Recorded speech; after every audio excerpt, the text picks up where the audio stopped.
So, you've made it to America. Fantastic. Welcome.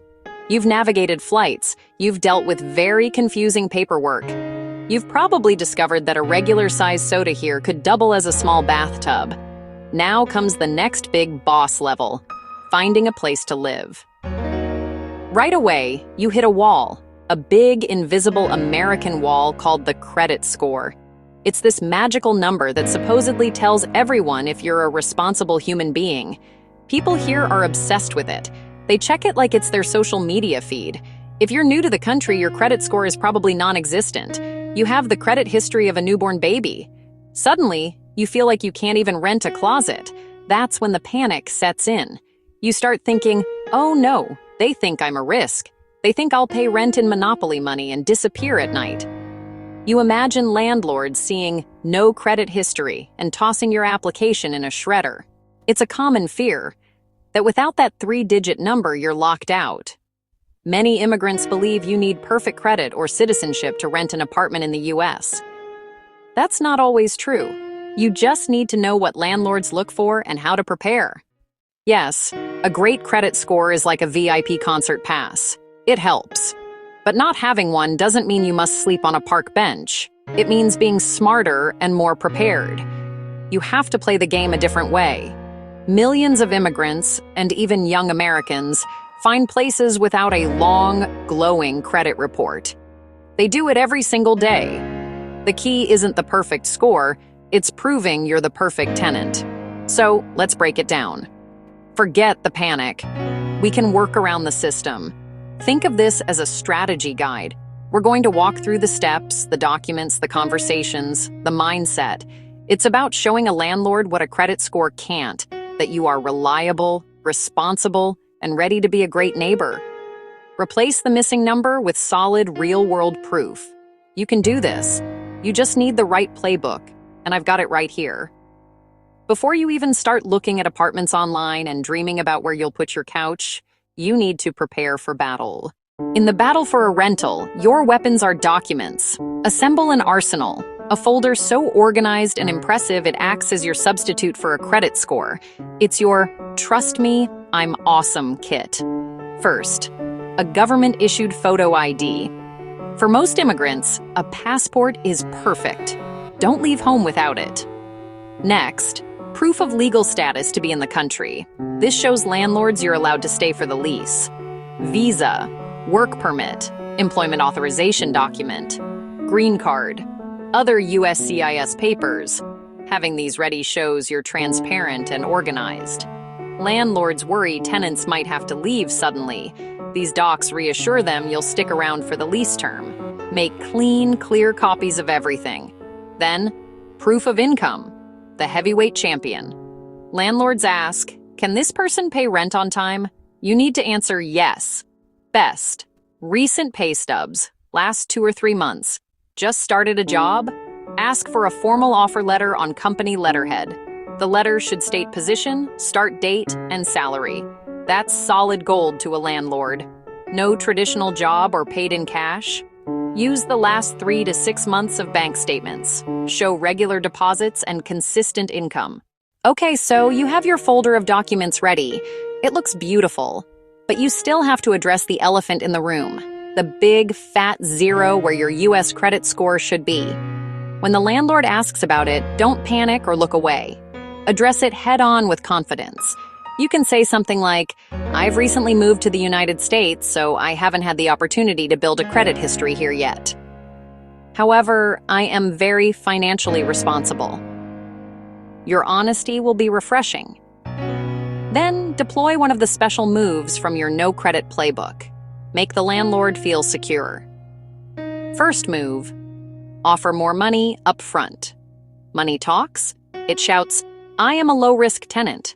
Offer a larger security deposit. Offer an extra month's rent as a deposit. Or offer to pay the first month's rent and the last month's rent at lease signing, plus the security deposit. That shows significant savings and reduces the landlord's risk to 0 for the first 2 months. If you have the cash, this often gets your application approved fastest. If not, find a cosigner. A cosigner is a financial superhero for your rental application. This is usually a friend, or a family member who lives in the US and has good credit and a stable income. They sign the lease with you. Their signature is a legal promise to cover the rent if you can't. That removes the landlord's risk. Finding a co-signer can be tricky. It's a big responsibility. But with a supportive network, it's a great backup. Finally, seek the right kind of landlord. A giant corporate complex is like a robot. It runs a checklist. No credit score box unchecked means automatic no.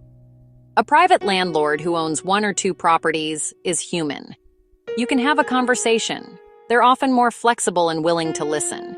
They might be an immigrant themselves or have rented to new immigrants before.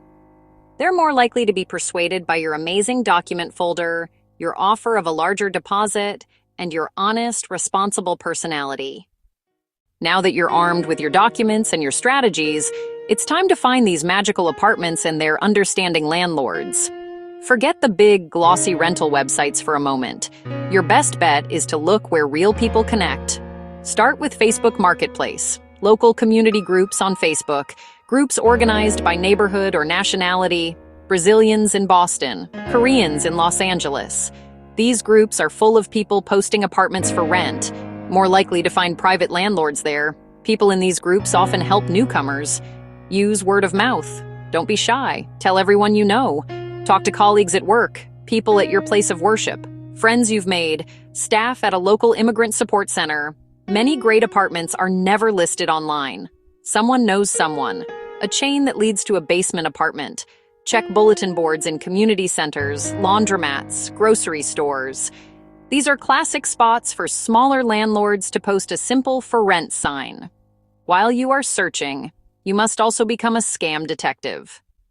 The internet is a wonderful place, but it's also filled with tricksters who want to take your hard-earned money. Here's how to spot them. The number 1 rule is never ever send money for a deposit or first month's rent before you have seen the apartment in person and met the landlord or their agent. Scammers will create fake listings with beautiful pictures and a very low price. They will then tell you they are out of the country or on a mission and ask you to wire money to secure the apartment. This is a 100% scam every time. Be wary of anyone who creates a sense of extreme urgency or refuses to let you see the property. Congratulations, you did it. You found a place, the landlord likes you, and they've offered you a lease. This is a huge moment, but don't get carried away by the excitement just yet. The lease is a legally binding contract, so you need to understand exactly what you are signing. It's probably going to be several pages of dense legal language that could put a lawyer to sleep. Read it carefully. Check that the rent amount and the due date are correct. See what it says about the security deposit and under what conditions you will get it back. Look for rules about guests, pets, and making changes to the apartment. Crucially, you need to understand which utilities are included in the rent. Is water included? What about heat, gas, and electricity? These can add hundreds of dollars to your monthly expenses, so you need to know what you'll be responsible for. The lease will also specify the length of your tenancy, which is usually 1 year. If your English isn't strong or you are confused by the legal terms, do not be afraid to ask for help. Ask a trusted friend, a colleague, or a caseworker at a community organization to review it with you. Do not sign anything you do not fully understand. A good landlord will be patient and willing to clarify things for you. Once you sign the lease and move in, your next job begins, being an excellent tenant. This is how you start building a positive rental history, which will make your next move so much easier. The most important thing is to pay your rent on time, every single time. No excuses. If you can, set up an automatic payment from your bank account. Always get a receipt for your payment, especially if you pay with a check or money order. Keep these receipts in a safe place. This creates a paper trail proving you are a reliable payer. Communicate respectfully with your landlord if any issues arise, like a leaky faucet or a broken appliance. Starting a new life in a new country is a marathon, not a sprint. Finding that first apartment can feel like one of the biggest hurdles, but it is absolutely achievable. By being prepared, honest, and strategic, you can overcome the no credit obstacle.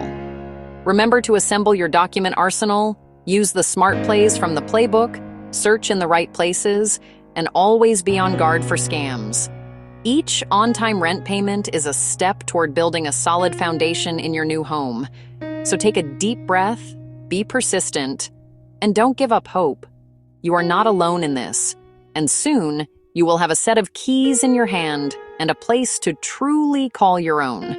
Starting over in a new country isn't easy, but renting an apartment is possible. Thousands of immigrants do it every year, and you can too. If this video helped you, like, share, and subscribe. And comment below if you have questions or want a video about credit, asylum, or jobs in the US. You're not alone on this journey.